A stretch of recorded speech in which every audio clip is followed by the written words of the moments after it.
Good evening. Thank you so much for joining us this evening on a very important conversation. My name is Devanshi Patel, and I am fortunate to hold the position of chair of the Arlington Partnership for Children, Youth, and Families. And on behalf of the partnership, I want to welcome you tonight to this community conversation, which we hold quarterly. And we thank our County Board Liaison, Katie Crystal, and our School Board Liaison, Barbara Cannonen, for asking us to hold this important conversation on the partnership between schools and SROs. So thank you very much for joining us tonight. We really appreciate you.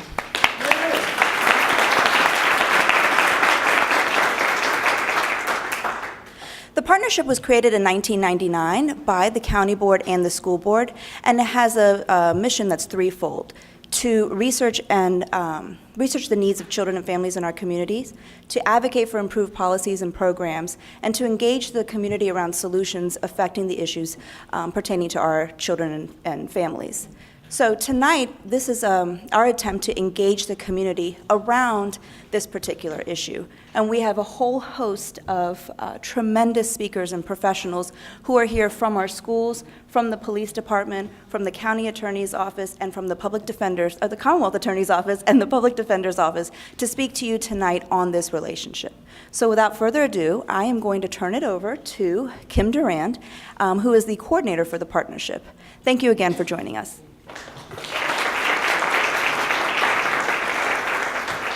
So I just want to take a minute to explain how I hope this evening will work. We are thrilled to have our panels. Each panel will have 10 minutes, and so the way the evening will be is we'll hear from our first panel for 10 minutes, then we'll have some conversation around the tables for 10 minutes, then we'll have our next panel, and then 10 minutes of conversation, and then our next panel, and then 10 minutes of conversation. And during those 10-minute conversations, at your tables, there are 3x5 cards. So if you have questions, we'll be going around the room to pick up any of those questions to give to the panelists. But also, there's a little note-taking, so that if you have any notes or comments or suggestions that you would like for us to know about, or for any of the panelists to know about, we'll be able to collect those as well.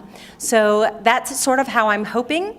I am a stickler for the time, and so I have let the panelists know, but I will let you all know as well. You will get a 2-minute warning when it is 2 minutes, and then we will get a little stop when it is time. And the reason that that is so important, and I can make fun of it, is that really tonight is about the conversation. It's called a community conversation. We want those 10 minutes for you all to have a nice chat with the people at your table, but we want to leave enough room at the end of the evening for a lot of Q&A and a lot of that give and take conversation. So that's why we really want to have the panelists be brief. We want to have you have time to talk with your table mates, introduce yourselves, write down questions for the panelists, and then the last 30 minutes will be the Q&A for the panelists to respond to those questions, as well as any other questions that come up. Is that somewhat clear? Does anybody have any questions about how that will go?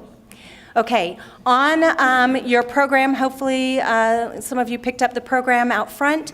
We have a list of all of the panelists. We have an amazing panel of people for you, and we will start this evening with Cynthia Johnson, who is the Assistant Superintendent of Administrative Services, and Susan Nowak, who is Lieutenant Police Officer with Student Resource Officers as well. So thank you so very much.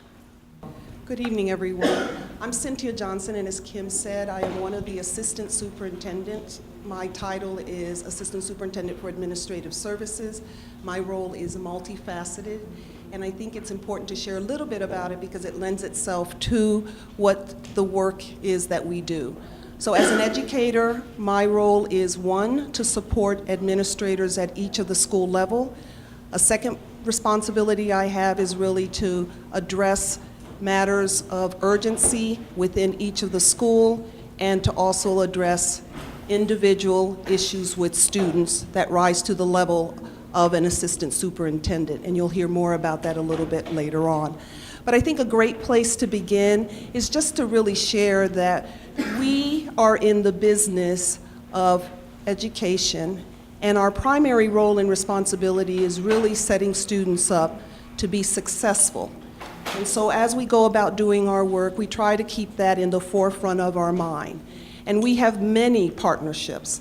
And so we see our partnership with the SROs as a way to access resources that are available for our students, available for our staff, and really available for the community.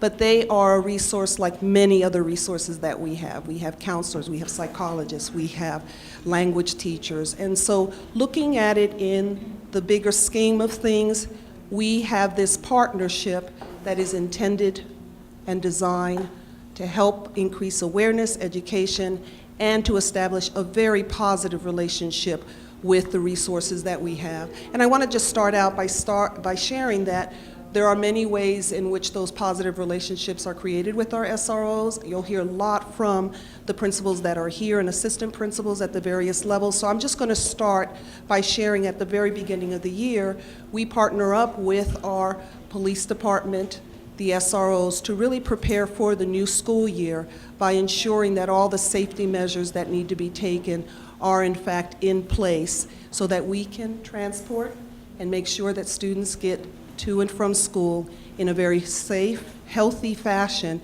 and it's just one example of the partnership that starts our school year. So I think we're going to go back and forth a little bit, and Officer Nowak is going to share a little bit more about that. Okay, good evening, everybody. I'm Lieutenant Susan Nowak, and like she said, I'm in charge of the SROs, and I've come full circle. I spent 10 years as an SRO earlier in my career, and so I'm now coming back to it. I wanted to give you a little feel of how long we've been in the school system, because I wasn't aware of this. I knew it had been a long time, since it had been as long as I've been on the department, and I won't tell you how many years that is, but it's been a while. We first started working in the schools in Arlington in the 1940s, and we worked with the safety patrols at that time because there were no buses, so all the kids walked to school, so we worked heavily with them to ensure that the kids could get to and from school safely. We started doing actually a patrol camp where we took the kids in for a week, spent a week with the kids for patrol camp in the 1950s. And then in 1969, we officially started our SRO program where we were officially called school resource officers. So we were actually in the school for safety and security and mentoring and coaching and all that. So the primary duty, of course, of the police officer is to ensure the community, because the school is a micro community. That is our SROs beat. They're responsible for all that, and they community police the schools. So that is our primary duty, safety and security of everybody in that school. But what we really like to do and what we spend most of our time doing, because our schools are very safe. You know, I'm not gonna say we don't have incidences because they're a community, but they're safe. We spend a lot of time building relationships with the kids, talking with the kids. When they make a mistake, we talk to them about the mistake. Why did they make it? What made them choose that? And give them alternatives. We really spend a lot of time talking about that. We also talk to the kids when we're dealing with them about their grades, because a lot of times grades and behavior are hand in hand. So we'll talk to them about their grades and show an interest. A number of our SROs are involved in coaching the various sports within the schools.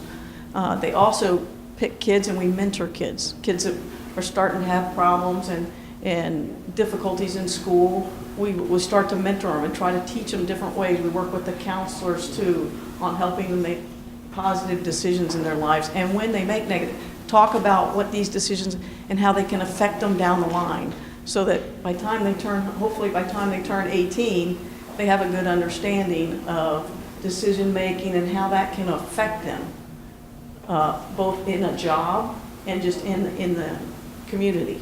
So we spend a lot of time doing that. We teach programs also in the school. We go in and help with driver's ed, talk to kids about driver's ed. I know they've taken driver's ed out of some of the high schools, but we still talk to kids when we get a chance to talk, so they know what they have to carry with them in the car. So if they have an accident, what paperwork do they need to show? Because sometimes they don't know. We go drive up on accidents and ask for your license and registration, and they're like, here's my license. What does my registration look like? So we bring in a registration, we show them what it is, insurance card, what it is and how you should know that, what to do if you're stopped by the police, what can you expect, what behavior should you exhibit, you know, things that the parents don't often talk to their kids about, what to do if you're stopped by the police.